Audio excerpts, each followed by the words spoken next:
자, 71쪽입니다. 중개보수와 실비편. 아주 여러분들이 관심 많은 단원이죠. 지금 공부를 왜 하시죠? 합격하려고 하시죠. 합격해서 뭐 하죠? 그러면 언젠가는 중개업을 하실 거고, 중개업을 하는 가장 큰 이유 보수를 받기 위해서 하는 거죠. 그래서 이 단원이 중요한 단원입니다. 자, 보수와 실비편이 들어왔습니다. 보수가 뭘까요? 하고 물으면 이렇게 대답합니다. 중개보수편인데 물건을 파는 사람 갑이 있습니다. 사는 사람 을이 있겠죠. 여기 개공사가 중개를 해서 드디어 계약이 체결이 되면 중개보수를 받습니다. 이전에는 이를 중개수수료 그랬습니다. 그 수수료라는 말이 이제는 보수로 바뀌었죠. 그 굳이 수수료라는 말을 왜 바꿨는가 확인해 보니까 보수라는 뜻은 일제식 발음이래요. 일본식 발음. 아베식 발음이라고요. 그래서 보수를 우리 쪽에 수수료를 아베식 발음이니까 이제는 이름을 뭘로 바꿔놨다? 보수로 바꿨습니다. 근데 보수는 정확하게 두 가지가 있습니다. 하나는 말 그대로 중개 보수가 있고 하나는 실비도 받을 수 있습니다. 보통 여러분들은 계약이 체결이 되면 중개 보수만 받는다라고 생각하기 쉽잖아, 그죠? 근데 실제 받을 수 있는 게 뭐도 있다? 실제 비용, 실비도 받을 수 있습니다. 그 정도로 참고를 하시고, 자, 이제 출발해 봅시다. 1번, 중개보수의 지급 시기는 대통령령으로 정하는데, 거기 동그라미 2번 중요합니다. 별표. 보수의 지급 시기는 개공사와 의뢰인 간의 약정에 따르되, 약정에 일단 동그라미, 약정이 없으면 대금 지급이 완료된 날로 하겠습니다. 대금 지급의 완료에 줄 거고, 지급이 완료된 날이 언제죠? 잔금 지급 시 말이죠. 예전에 이랬습니다. 계약금 지급할 때 보수를 지급한다라고 법이 되어 있었어요. 근데 지금은 뭘로 바뀌었다? 대금 지급이 완료된 날로 바뀌었어요. 이거 중요해요. 그래서 동그라미 2번 별표. 자, 이제 내려오면 2번 보수 청구권의 소멸입니다. 아주 중요한 단원이 출발하는데, 자, 이 내용을 이해하려면 중개보수는 두 가지가 있는데, 중개보수를 받으려면 첫째, 보수가 어떻게 발생할까요를 알아야 됩니다. 발생이 되면 받는 것을 행사라 그럽니다. 어떻게 하면 행사할 수 있을까요? 이제 지금 3번이 소멸입니다.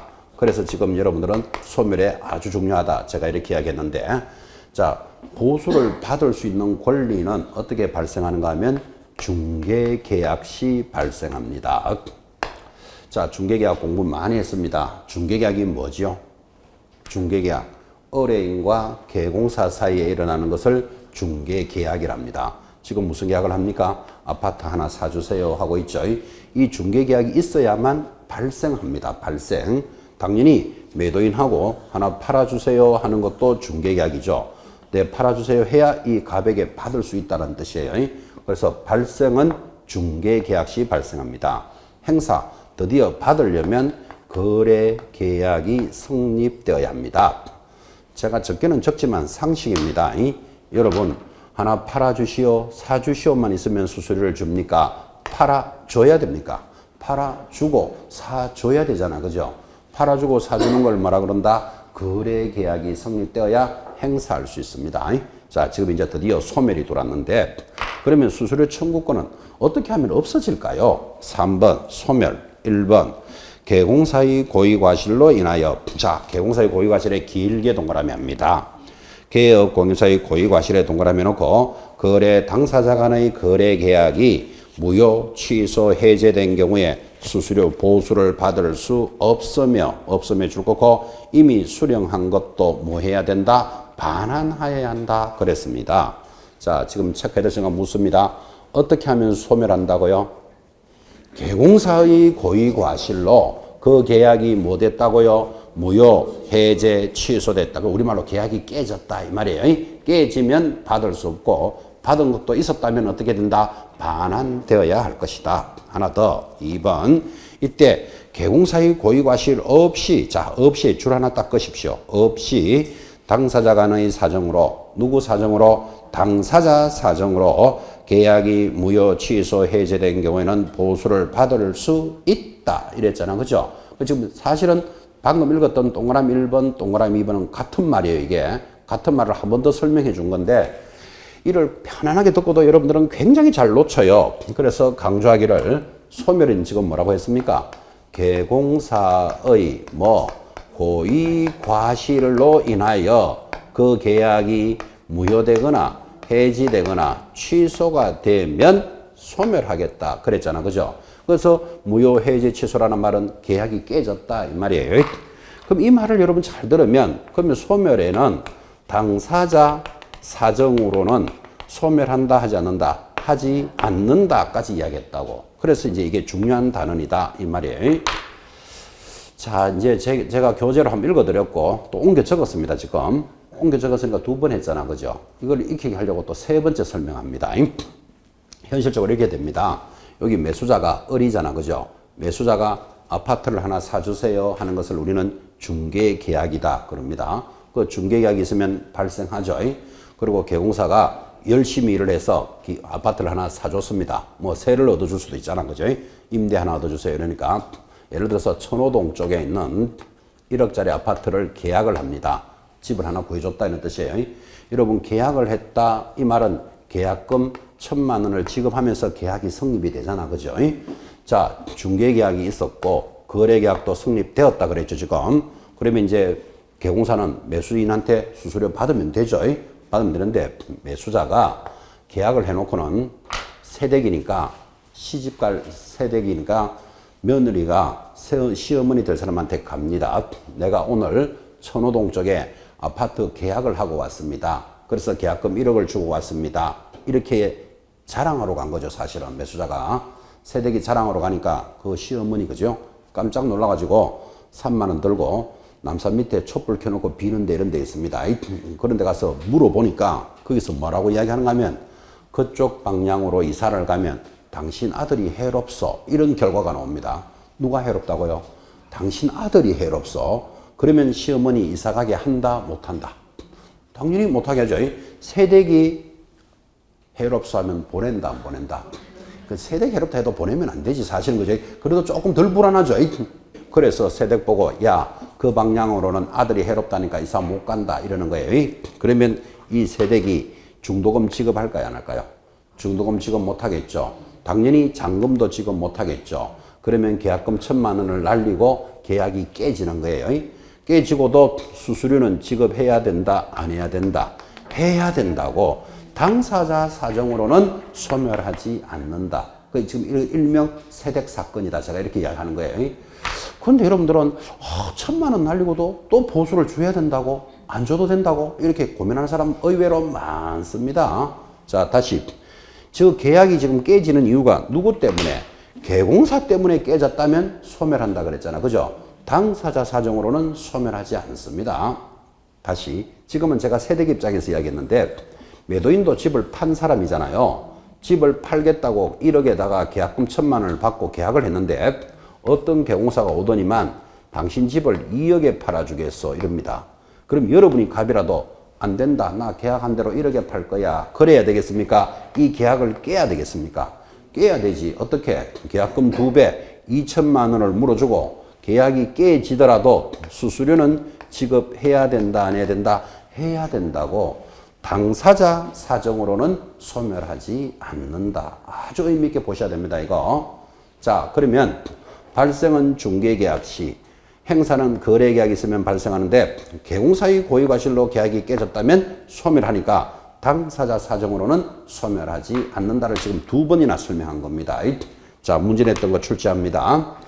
중개계약이 있으면 발생하고 거래계약이 있으면 행사할 수 있다. 그런데 이 계약이 무효, 해지, 취소되면 소멸되는 사유이다. OX. X입니다. 뭐가 빠졌다? 개공사의 고의과실한 말이 지금 빠졌죠. 어떻게 들어오는지를 잘 보셔야 돼. 그래서 지금 교재에서 개공사의 고의과실을 길게 동그라미 하셨습니다. 아주 핵심 단어 잘 보셔야 돼. 소멸에 대해서.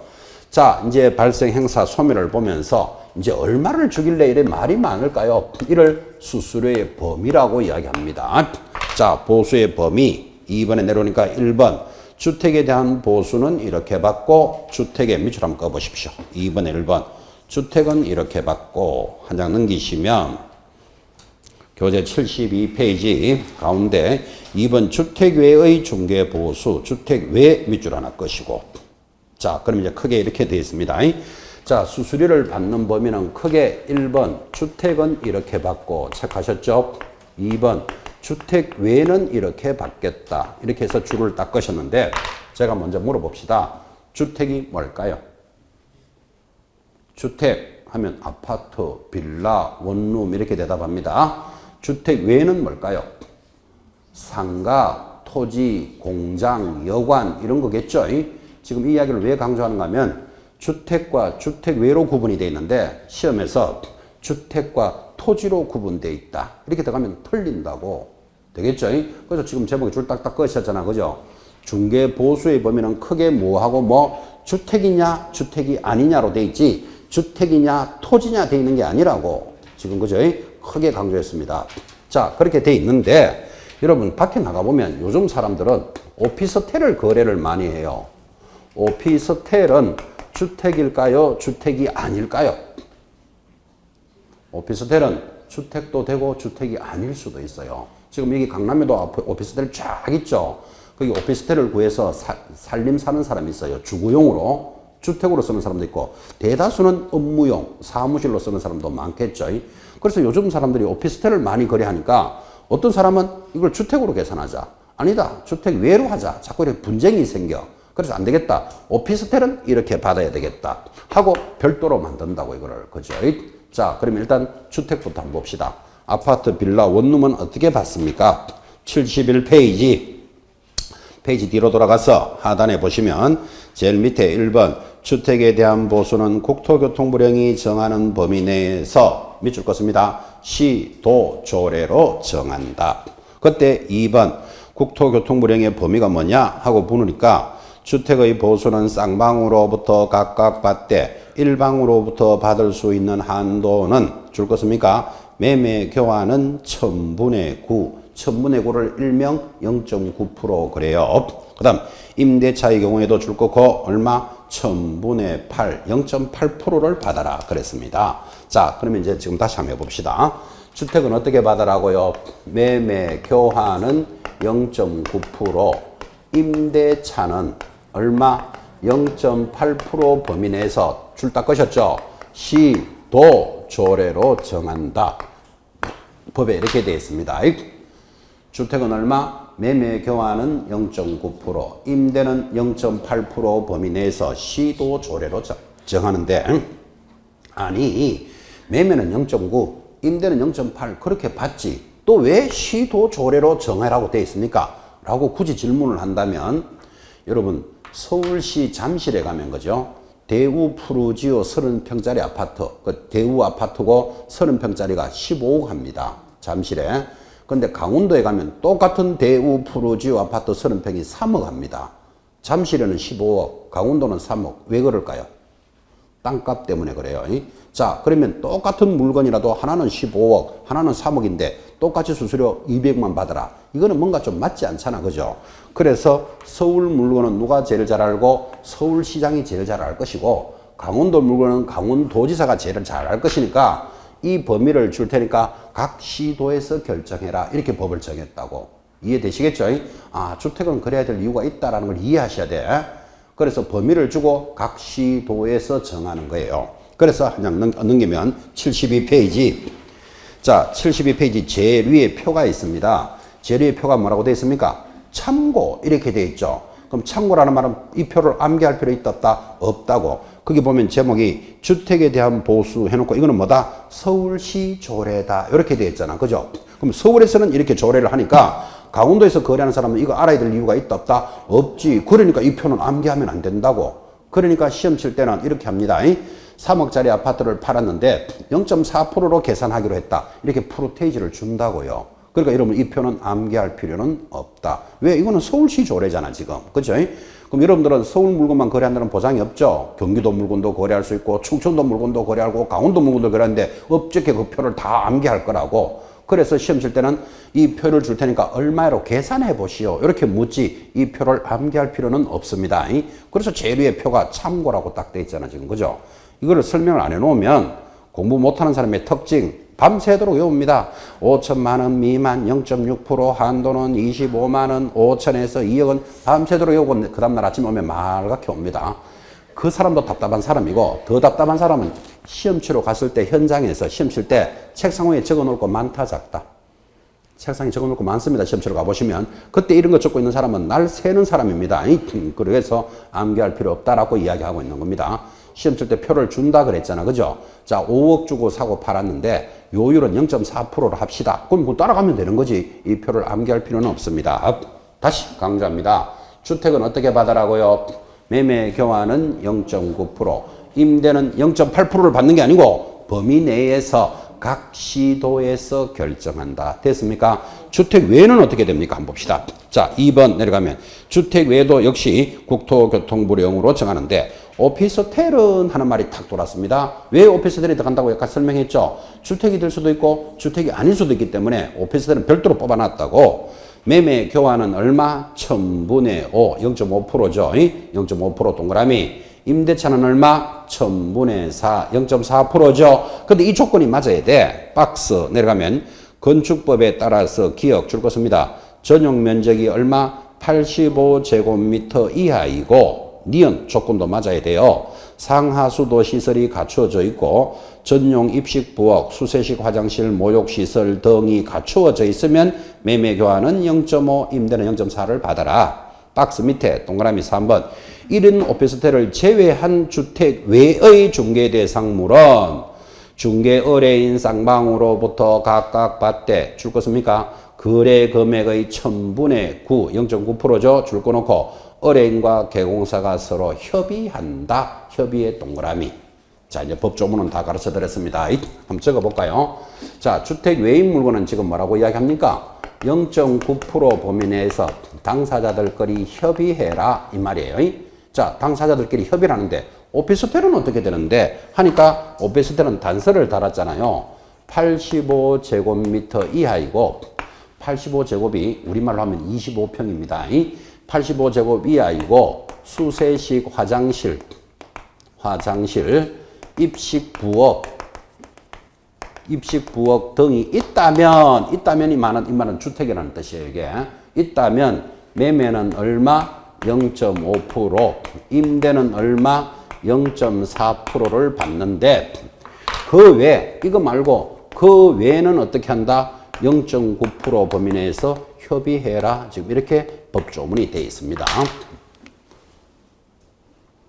자, 그렇게 해서 이제 법조문을 다 보셨고 계산 문제도 한번 해볼 겁니다. 여러분 눈 뻔히 뜨고도 막 당합니다. 자, 이제 다시 법조문 확인합니다. 중개보수를 받을 때는 크게 어떻게 나눠져 있다? 주택이냐, 주택이 아니냐 이렇게 되어 있습니다. 그럼 여러분 시험에서 공장 10억짜리를 거래했다. 공장이면 여기 갖다 붙여야 되는 거예요. 이해하시겠죠? 토지를 뭐 5억에 거래하였다. 그럼 여기에 갖다 붙여야 되는 거예요. 그죠? 그런데 주택과 주택 외로 되어 있는데 주택은 어떻게 받는다? 매매는 0.9%, 임대는 0.8% 범위 내에서 각 시도에서 결정해라. 그러니까 표를 외울 필요는 없다. 지금 이렇게 설명했고 주택 외에는 어떻게 받습니까? 하니까 주택 외에는 매매, 임대에 구분이 없어. 그냥 0.9% 범위 내에서 자기들끼리 협의해서 받아라. 되겠습니까? 그런데 특별히 오피스텔은 별나더라고. 그래서 오피스텔은 85제곱미터 이하이고 수세식 화장실, 입식 부엌 등이 있으면 요거는 주택으로 보니까 매매는 얼마? 0.5%. 왜 0.5일까요? 오피스텔이니까 요거 기억해야 돼요. 왜 매매는 얼마라고요? 0.5%. 왜 0.5다? 오피스텔이니까 0.5. 임대는 얼마? 0.4. 그럼 이 기준을 넘었다. 예를 들어서 뭐 90제곱미터 뭐 오피스텔 이런 것들은 전부 얼마? 상가로 보는 거예요. 똑같이 0.9% 범위에서 협의한다 이런 뜻이에요. 됐습니까? 자, 계산 문제 한번 해봅시다. 필기는 하지 마시고 3억짜리 오피스텔을 매매했다. 중개보수는 얼마일까요? 보수는 얼마? 필기하지 말고 암산해도 되잖아요. 얼마짜리요? 3억짜리 뭐를요? 오피스텔을 뭐 했다? 매매했다. 임대가 아니고 매매했다. 보수 얼마?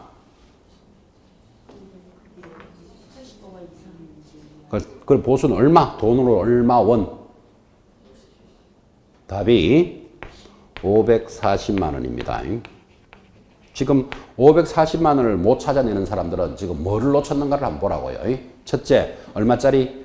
3억짜리 뭐라고요? 오피스텔에 85제곱 이런 말 했다 안 했다? 안 했잖아. 수세식 화장실 이런 말 했다 안 했다? 안 했잖아. 그럼 어디로 계산해야 된다? 그 외로 붙인다고. 되겠습니까? 그 외면 얼마? 0.9%. 그러면 3억에 0.9%, 39, 27, 270만 원. 매매를 하면 파는 쪽만 받아야 된다. 사는 쪽도 받아야 된다. 둘 다 받아야 돼. 답은 얼마? 540. 장난 아니죠? 그래, 머니 보고도 당합니다. 아, 뭐를 건드리는지를 지금 한번 배우신 거예요. 앞으로 계속 이런 것들을 우리는 내공을 쌓아야 된다 그래요. 이렇게 내용만 전달해서 문제하고 연결 잘 안 되잖아. 봐봐요. 그죠? 그래서 내공이라는 것은 자꾸 들어야 돼. 수업을. 그죠? 지금 법조부 다 가르쳐 드리고 책에 짚어 드렸고 적고 설명까지 다 하고 문제 내도 잘 연결 안 된다고. 그죠? 왜 그렇다? 내공을 쌓아야 돼. 내공을. 그죠? 뭐를 내가 놓쳤는지를 한번 연습해 보는 시간이었습니다. 자, 보수를 계산하는 방법이 나왔습니다. 3번에 1번. 공식이죠. 1번. 매매는 어떻게 한다? 거래 금액 곱하기 요율로 한다. 방금 연습했죠? 자, 3억인데 0.9%면 3억 곱하기 0.9 이렇게 계산한다. 그 말이에요. 그때 요율은 시험에서 준다 그랬죠? 0.5%로 해라. 0.4로 해라. 그죠?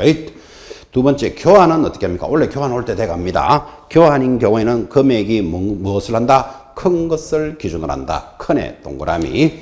큰 것이라는 말은 이겁니다. 불경기 때 교환이 일어납니다. 3억짜리 아파트하고 5억짜리 전원주택을 교환하겠다. 교환한다는 말은 이 사람도 자기 물건을 하나 팔고 이 사람도 자기 사는 거예요. 그러면 3억짜리와 5억을 교환할 때는 1대1로 교환할 수는 없죠. 그러니까 보충금을 얼마? 2억을 지급하면서 교환이 일어나는 거예요. 자, 이렇게 교환을 시키는 경우사 잘하는 사람이에요. 시골에 있는 사람은 도시에 있는 아파트 살고 싶은 거예요. 도시에 있는 사람은 이제 내 시골 와서 전원주택에 살고 싶은 거예요. 그럼 그게 맞으면 우리 물건을 교환하자 이렇게 한다고. 자, 그런데 3억짜리와 5억짜리를 1대1로 교환할 수는 없는 거잖아. 그래서 내가 보충금 2억을 추가로 주면서 교환이 일어났으니까 이 사람도 하나 팔고 이 사람도 팔고 사는 거예요. 그럼 수수료 어떻게 받아야 되느냐 하니까 3억 더하기 5억 8억으로 계산해라. X. 보충금을 포함해서 5억 더하기 5억 10억으로 해라. X. 나누기 2억, 나누기 2 해서 예를 들어서 2.5억을 해라. 전부 다 X예요. 방금 뭐라고 줄 것이었습니까? 교환은 큰 것을 기준으로 한다. 5억으로 계산해라. 이 말이에요. 이런 건 놓치면 안 돼요. 원래 교환은 들어올 때 돼갑니다. 그래서 교환은 큰 것을 기준으로 한다. 자, 3번이 또 보기보다 시험에 잘 나옵니다. 임대차 중 보증금 외에 차임이 있으면, 차임이라는 게 월세입니다. 월세가 있으면 어떻게 해라? 보증금 더하기 월세 곱하기 100으로 계산해라. 그런데 산출한 금액이 5천만 원 미만이라면 미만에 동그라미 놓고 보증금 더하기 월세 곱하기 70으로 계산해라. 이렇게 돌았습니다. 요거는 한번 해보는 게 편합니다. 자, 조그만한 물건이겠죠. 보증금 1,000만 원에 월세를 30만 원으로 합시다. 그리고 기간은 2년으로 계약을 했다. 이렇게 해놓고는 수수료 계산하시오. 이렇게 묻습니다. 자, 보증금과 월세 기간은 얼마? 2년. 그럼 이거 계산을 어떻게 한다? 방금 읽었죠? 보증금 더하기 1,000만 원 더하기 이 말이잖아. 그죠? 월세 얼마? 30만 원 곱하기 무조건 100으로 해라. 그러니까 기간 같은 것들은 다 함정 문제예요. 권리금은 얼마를 받고 관리비 이런 거 나오면 전부 함정 문제예요. 보증금하고 월세가 있으면 보증금 더하기 월세 곱하기 100으로 하라 그랬잖아. 지금 그죠? 그럼 하면 얼마? 3천만 원에 1,000만 더하면 4천이잖아요. 아, 5천이 안 되잖아 지금. 5천만 원 미만이면 한 번 더 하라 그랬다고요. 1,000만 원 더하기 월세 곱하기 얼마? 70으로 해라 그랬잖아요. 그러면 3, 7이 21 얼마? 3,100으로 계산해라 이 뜻입니다. 그럼 몇 프로 받느냐? 요율은 시험에서 준다 그랬잖아. 그죠? 그래서 여러분 여기 문제 잘 봐요. 아, 기간, 관리비, 권리금 이런 것들은 전부 함정 문제예요. 그런 거 계산하고 있으면 날 셉니다. 자, 다시 묻습니다. 밖에 나가면 보증금하고 월세가 있으면 수수료 어떻게 계산한다? 보증금 더하기 월세 곱하기 100으로 해라. 근데 그게 5천만 원이 안 되면 한 번 더 해라. 월세 곱하기 얼마로 간다? 70으로 간다. 됐죠? 보기보다 그거 시험에 잘 나옵니다. 자, 오른쪽에 갑니다. 73페이지 상단에 큰 2번 보수의 적용 기준입니다. 동일한 물건에 대하여 동일 일단 동그라미, 동일 당사자 간의 동일 동그라미, 매매를 포함한 둘 이상의 거래가 동일 기회에 이루어지면 또 동일 동그라미. 동일 몇 번 동그라미 있죠? 3번입니다. 동일이 3번이면 뭐만 받아라? 매매 계약에 관한 금액만 받아라. 매매 계약의 밑줄. 이것도 그림으로 한번 그려볼까요? 자, 여기 아파트가 있다고 칩시다. 이 아파트의 소유자가 갑이에요. 갑이 을에게 팔았어요. 파는 걸 뭐라 그런다? 매매. 3억에 팔았다 칩시다. 그리고는 갑이 집을 팔았으면 갑은 어떻게 해야 되죠? 팔았으면 이사 나가야 되지. 그죠? 이사 나가야 되는데 집을 구하다 보니까 못 구하겠어. 그래서 내가 새를 살게. 그럴 수 있다, 없다? 있겠지. 그죠? 있겠죠? 자, 그러면 한번 봐봐요. 동일한 물건에 대해서 동일한 당사자 간에 매매도 일어나고 뭐도 일어났다? 임대도 일어났다. 지금 이 말이잖아. 그죠? 그러면 개공사는 매매계약서 하나 적었겠죠. 또 임대차 계약서도 작성했겠죠. 계약서 2개 적었지만 뭐만 받아라? 매매만 받아라. 3억에 대해서만 수수료 받아라. 되겠죠? 항상 여러분들은 동일이 3번이 들어와야 돼. 근데 시험에서는 슬쩍 그걸 한번 빼낸다고. 그죠? 이런 경우도 있을 수 있겠죠? 동일한 물건에 대해서 동일한 당사자들이 매매를 하고 이제 갑은 이사 나가려고 집을 구하다 보니까 못 구하겠어. 한 달 뒤에 임대를 했어요. 그럼 동일 기회가 아니잖아 지금. 그죠? 그러면 매매도 받고 임대도 2개 다 받는 거예요. 그래서 항상 법조문을 보실 때 동일 3번 찾아내야 돼. 그래서 동그라미 해드렸습니다. 동일. 자, 또 2번은 이런 문제죠. 건축물 중 주택의 면적이 2분의 1 이상인 경우에는 이상의 동그라미. 주택의 보수를 적용하고 주택 보수에 밑줄 긋습니다. 주택의 면적이 2분의 1 미만인 경우에는 주택 외의 보수를 적용합니다. 자, 밖에 나가면 주상복합 건물 이런 말 들어보셨습니까? 주상복합이라는 말이 뭔가 하면 주택과 상가가 같이 있는 거예요. 밖에 나가면 1층은 상가예요. 2층은 집주인이 사는 주택이에요. 자, 그럼 이 물건을 사고 팔았다. 이거를 주택으로 해야 된다? 상가로 해야 된다? 애매한 경우가 많겠죠. 그죠? 그래서 법을 정해놨어요. 주택이 2분의 1 이상이면 뭘로 본다? 주택으로 하겠다. 법을 지금 그래 정했잖아요. 그죠? 자, 지금부터 물어봅니다. 지금 이게 3층이라고 치고 1층 상가, 2층도 상가, 3층이 주택이다. 이거는 뭐겠습니까? 몇 층이라고요? 3층인데 1층 상가, 2층 상가, 3층은 주택이다. 그럼 이거는 보나마나 뭐다? 상가겠지. 따질 필요 없죠? 거꾸로 한번 해봅시다. 1층 상가, 2층 주택, 3층도 주택. 그러면 뭘까요? 보나마나 주택이겠지. 이런 거는 계산하기 쉽다고. 그런데 시험에서 이렇게 물어요. 주택과 상가가 같으면 어떻게 될까요? 요래 물어 들어온다고. 그지? 주택과 상가가 같으면 뭘까요? 주택이에요. 주택이 2분의 1 이상이면 이 말은 2분의 1을 포함하고 있잖아. 그죠? 그래서 그림을 자꾸 이렇게 그리잖아요. 2분의 1을 포함하면 주택으로 봅니다.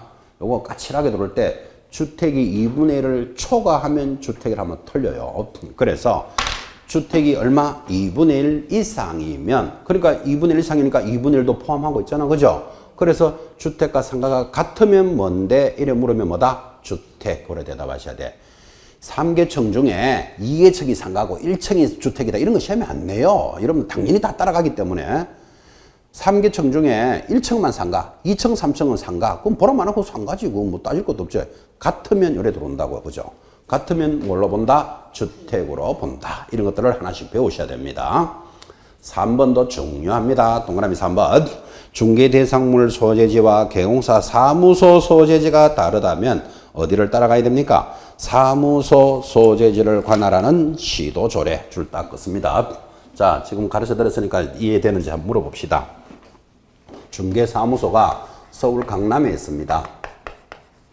강남구에 중개사무소가 있는데 여기서 경기도 수원시에 있는 아파트를 거래할 수 있다, 없다? 있죠. 공인중개사는 전국을 업무지역으로 합니다. 자, 사무소는 서울 강남에 있고 물건은 경기도 수원에 있습니다. 그러니까 다르잖아 봐요. 사무소가 있는 곳과 물건이 있는 곳이 다르잖아. 그죠? 그러면 수수료는 시, 도, 조례로 따른다 그랬잖아. 그죠? 그러면 1번 서울시 조례로 받아라. 2 강남 조례로 받아라. 경기도 조례, 수원시 조례. 시험에 만약에 이렇게 물었다면 답이 몇 번? 답이 몇 번? 1번 못 찾아내시는 분은 줄 긋고도 딴 생각하는 분이에요. 줄 긋는 거 한번 봐봐요. 뭐라고 끊었습니까? 중개사무소 소재지 시도 조례. 그러니까 1번이라고. 되겠습니까? 줄 긋는 데서 따라오는 거 잘 보셔야 돼요. 하나 더 해야 돼요. 자, 지금 여러분 이건 뒤편에서 할 건데 서울 강남에 중개법인이 있어요. 그러니까 서울 중개주식회사가 강남에 있다고 치고 그 다음에 수원시의 분사무소 지점을 가지고 있어요. 그러니까 서울 강남에 서울 중개주식회사가 있고 서울 중개주식회사 수원 지점이 수원에 있어요. 수원 지점에서 대전광역시 유성구에 있는 아파트를 거래했다. 또 다 다르잖아 지금 봐요. 그죠? 그러면 1, 2, 3, 4, 5번 대전시 조례, 6번 유성구 조례 몇 번으로 받아야 될까요? 답은 3번이에요. 무슨 말인가 하면 분사무소가 있으면 분사무소가 있는 시도 조례예요. 어차피 물건이 있는 곳은 날쌔 써요. 물건하고는 관계없기 때문에. 그죠? 자, 다시 이야기합니다. 중개사무소와 물건이 있는 곳이 서울시에 같이 있다. 그럼 따질 필요 없잖아. 서울시 조례로 받으면 되니까. 다르다면 어디를 따라간다? 사무소 소재지 시도 조례를 따라가는데 분사무소가 했다면 어디를 따라간다? 분사무소 소재지 시도 조례예요. 오늘 그게 중요하다고. 그죠? 가볍게 확인하셨습니다. 실비 가볍게 정리되죠. 실비는 줄만 하나 끝죠. 1번 내려가면 개공사 의뢰인으로부터 권리관계 등의 확인에 소요되는 실비를 받을 수 있다. 권리관계의 밑줄. 그 다음에 내려가면 3번입니다. 동그라미 3번. 계약금 등의 반환 채무 보장에 소요되는 비용은 계약금 등의 반환에 소요되는 비용, 거기 밑줄을 긋고 누구? 매수, 임차, 그 밖의 권리를 취득하는 자에게 청구합니다. 이게 실비라고 합니다. 이 실비는 나중에 자세히 설명하겠는데 이건 하나 짚으셔야 되죠. 자, 오늘 수업을 쭉 들어보시면서 중개보수는 개공사가 받는 건데 받는 게 두 종류가 있다. 하나는 뭐? 중개보수. 하나는 뭐? 실비. 그리고 그거 지금 짚어드린 거예요. 자, 그런데 시험은 어느 게 잘 나온다? 중개보수가 당연히 잘 나오죠. 간단하게 복습해 봅시다. 중개를 하고 받는 보수는 뭐와 무엇으로 구분합니까? 주택이냐, 주택이 아니냐로 구분한다고. 주택이냐, 토지냐로 구분하는 거 아닙니다. 주택이냐, 주택 아니냐로 구분한다. 그럼 주택은 어떻게 받는다? 매매는 0.9, 임대는 0.8 범위 내에서 각 시도에서 조례로 결정한다. 주택 외인 물건은 0.9% 범위 내에서 자기들끼리 협의하는 거예요. 여기는 매매 임대가 없다는 걸 잘 보셔야 돼요. 매매는 얼마, 임대는 얼마가 없잖아 지금. 그죠? 0.9% 범위 내에서 협의를 하는데 오피스텔은 별난 물건이 하나 있더라고. 그래서 오피스텔은 주택이 됐다가 업무용이 됐다가 이렇게 되니까 오피스텔은 어떻게 받는다? 85제곱미터 이하이고 전용 수세식 화장실 부엌이 있으면 이거는 주택으로 보는 거예요. 그래서 매매는 몇 프로? 0.5. 왜 0.5다? 오피스텔이잖아. 그걸 기억해놔고 0.5를 기억해야 임대는 0.4를 찾아낸다고 여러분이. 그죠? 매매는 0.5, 임대는 0.4. 이거 말고 나머지는 주택 외니까 0.9% 범위 내에서 협의하는 거예요. 그렇죠? 자, 여기까지 해서 보수도 한 발 디디셨습니다. 이제 넘어가면 중개협회 편 이렇게 출발합니다. 아주 가벼운 단원이 준비되어 있는데 작년에는 여기서 세 문제가 나왔습니다. 보통 협회는 한 문제 내야 되는데 이번 30회 때는 세 문제나 나왔어요. 보기보다 너무 많이 나왔는데 여러분이 시험 치는 31회는 보나마나 하나 정도 나올 겁니다. 나올 거 위주로 체크할 겁니다. 10분 쉬었다 갑시다.